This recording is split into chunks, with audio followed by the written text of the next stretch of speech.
You know, these top 5, 6 cars all have something of a different agenda, right? Jacques, as we said, win or bust. Then we got drivers battling for a championship. Elliott Sadler. We're going to go to Shannon Spake really quickly here. Yeah, guys, Jeremy Bolin just came over the radio and told Jacques they're a 1/10 to 2/10 of a lap short on fuel, so you guys might be able to figure that one out.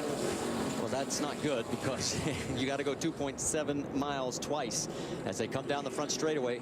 Jacques is on driver's right. Green flag. Here we go. Head for turn number 1. Hold on.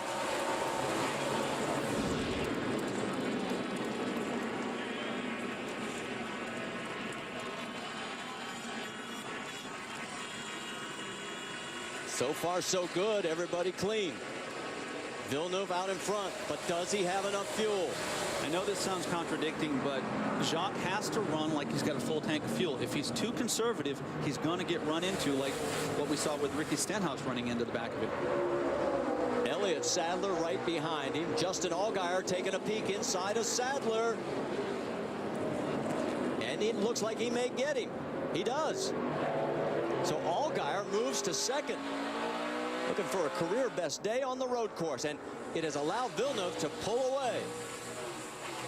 Here comes Hornish. He wants to get around Sadler. That's another point in the championship. Sam's going to capitalize on turn 10 here. He's sizing up Elliott. There's places to pass and places to be patient. This is one of those places to pass. Listen to the crowd. Sam gets underneath Elliott Sadler. Got to get forward by you. Got to pass him on the exit. Otherwise, Elliott would have had the advantage down the long stretch. Sam Hornish, and one car is slowing. Bottom right of the Brian screen. Scott. It looks like Brian Scott. The first to fall because of fuel. But I'll bet you he's not the last. He pitted on lap 46. If we make it back to the white flag, the race will be official. All they have to do is make one more circuit. I still believe Sam Hornish is in a position of strength. He's had a fast car. He's got plenty of fuel. He's done an outstanding job on the course. He's come back from some adversity. Sam locks him up, trying to get underneath the 31. He is all over Allgaier. Yeah, he needs to be patient and capitalize again on turn 10. As far as Jacques, you may be seeing Jacques start to run out of fuel here. Jacques' best finish when he drove F1, second in 96. His best finish in the Nationwide Series, third. Does he have enough fuel to get a win here? Allgaier's all over him. He's out of fuel. He's out of fuel. He's out of fuel. Allgaier gets around. Here comes Hornish and Sadler right behind. It was next to impossible to think they could stretch it that far. Now it's going to be a matter of whether Sam Hornish can close on Allgaier before they get to turn 10, because that's the last really good passing zone. Jacques had enough fuel to slosh around, and oh, and there was a spin behind those guys. Yeah, we're on the white flag, so it doesn't matter. The race will continue. Justin Allgaier, can he pick up his first road course win? Sam Hornish Jr.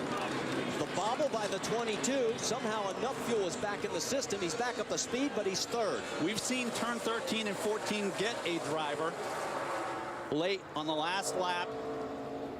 Justin Allgaier has to execute a perfect last couple of turns, but here comes Hornish. Into turn 13. It's Allgaier, Hornish, Villeneuve. Sliding, he hits the wall. Allgaier brushes the wall, but it looks like he's going to have enough, and he's going to win. Hit me, baby! Woo! Yeah, that's what I'm talking about. That is what I'm... His third Nationwide Series win, first on the road course. His last win in Chicago back in June of 2011. And the heartache for Jacques Villeneuve, because if we don't have that last green-white checker, he wins. He wins.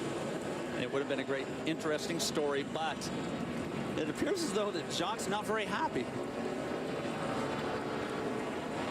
So there was contact between Justin Allgaier and Jacques Villeneuve, but it also looked as though either Jacques was sputtering on fumes or got really conservative. Awesome. God's great, man. God is great.